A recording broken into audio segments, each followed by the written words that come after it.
To make a portfolio on Mahara, on the Eportfolio system, you just go to create, portfolios, create, page, name it what you want, give it a description if you want, and then here you can whether you want to display your full name or your first name, your last name, whatever. And then here on the institution, on the themes, you can choose which kind of theme that you want. Just mess around with those and see what type you like. And then on the skins, which is what I'm going to look into the most today, you can choose from a lot of different skins. So just save it first. Yeah. So here you've created a portfolio, right? And then this is what it looks like when you click that button. Then if you go back over to the right hand side, click the pen. Then this is where you can click the plus and add some blocks. Give it a title.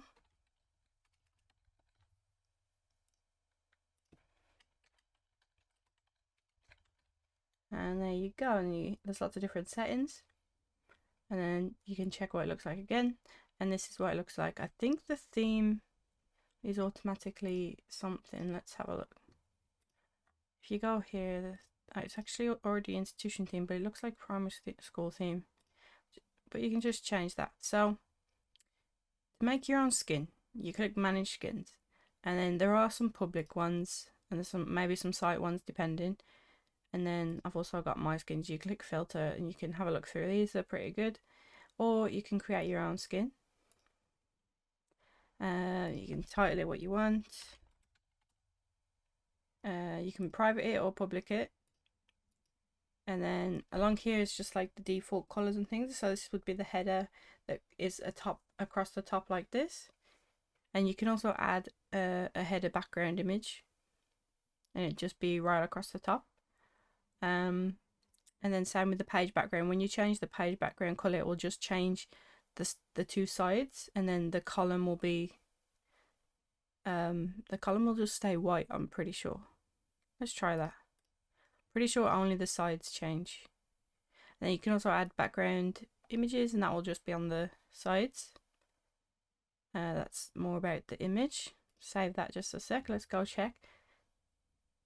Hold it. So let's go back here.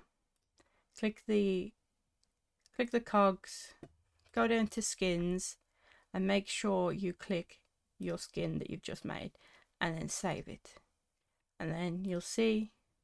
There you go. See, the column in the middle stays the same color, but you can change the color of the header and you can change the color of the background. Go back into the cog. Go back to your skin. If you click manage skin, my skins, filter, and then find the skin you just made. So you've got all these that we just went through, and then in the text you can change the text color. So this would be the text color in the header at the top. And you can change the font. And then same with the blocks that we just made. We made a text block. This would be the title of the block. And then this would be the text on the inside. But you can actually change some of this when you're actually working in the blocks, especially the content. And then so you have an advanced page up here which lets you change the custom CSS. So for a quick example, if you wanted to change, say, just the size of the header, I found that you need to use a hashtag and header content like this. If you know CSS, this is quite easy after you figure out what you need to put as the ID. Let's say we want the height to be 800. Let's just see what that looks like. And we want the padding to be 20. And the border, we want it to be 7 pixels. We want it to be a solid color. And we want it to be white. Okay. Actually, let's make it black so we can see it better. Because I think our header is just white anyway. So if we save that, once you've saved it there and you've already got it equipped anyway, it will just change on your portfolio. So you go back to portfolios, you can click this, and then there you go. This is the header, this huge header here. It's a big header. Another way you can go to skins is up here too.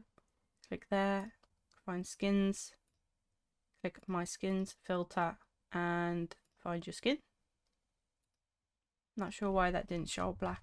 It works when I do white, so let's do white, and then say I wanted to change the color of the header. We'll go here and we'll change it to like a blue. Then we'll save. Portfolios. There we go. See, here's the padding you can see. And then it's a huge header. You probably don't need it this big. It depends what you want. But it still scrolls. So if you have more blocks, it'll keep scrolling down and down. Some web pages have a header this big.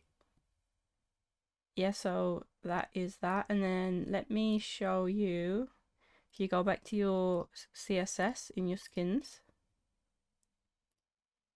in advanced, I've found what you need to type in to change the text in the header as well. So okay, so first you need page header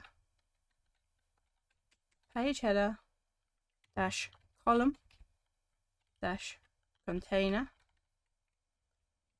and then say we'll do padding left 100 and padding from the top 150.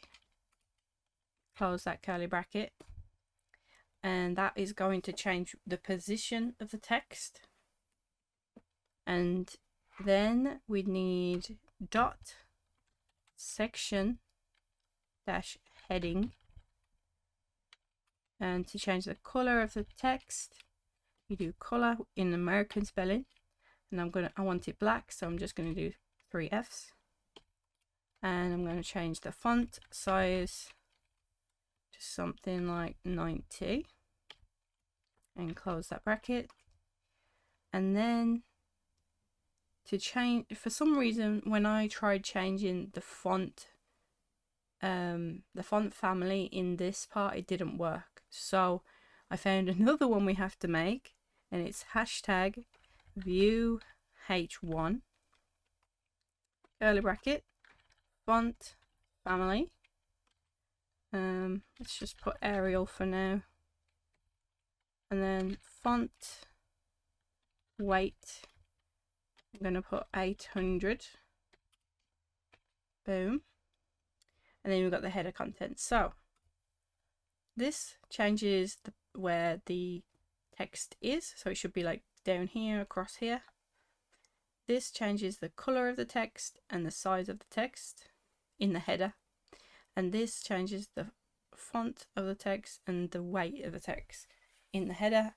And then the header content just changes the background image or the background color of the header. Okay, save, go back to portfolios, and then there we go. It's big text, it's down here, across here. So to find what you need to type in the CSS, what I did is I clicked inspect. If I right clicked and I clicked inspect, and I went down the list and tried to find which one I needed, because when I first typed in dot header, it edited this up here, edit the nav bar, and you don't want to edit the nav bar, you just want to edit this part. So to find it, we scroll down until we find where it just highlights just this. And even though it looks like it's highlighting a bit of this, actually it's only dashing out this bit, so it is only just going to change this. So there we go, header content, that's what changes, just this background image. And then what was the other one? Main column? No, it was page header column container. That's the one. That's the one that gives me the padding here and padding here. View H1, that's the one that let me change the font font type and the font weight. And then what was the last one? Section heading? Yeah. Section heading, let me change the colour and the font size. So it was a bit of trial and error to find out which ones I needed to write into the CSS to get it to work. But if you just click do the inspect, you can find it. I did try to find out how to change the CSS of the columns, but I think I've tried almost every single possible combination and I can't seem to do it. But if you can find out how to do it, just let me know. And if you want to if you want to copy and paste the code that I just did, just so you've got something to edit, I'll put that in the description below. Okay, hope that helped. Bye.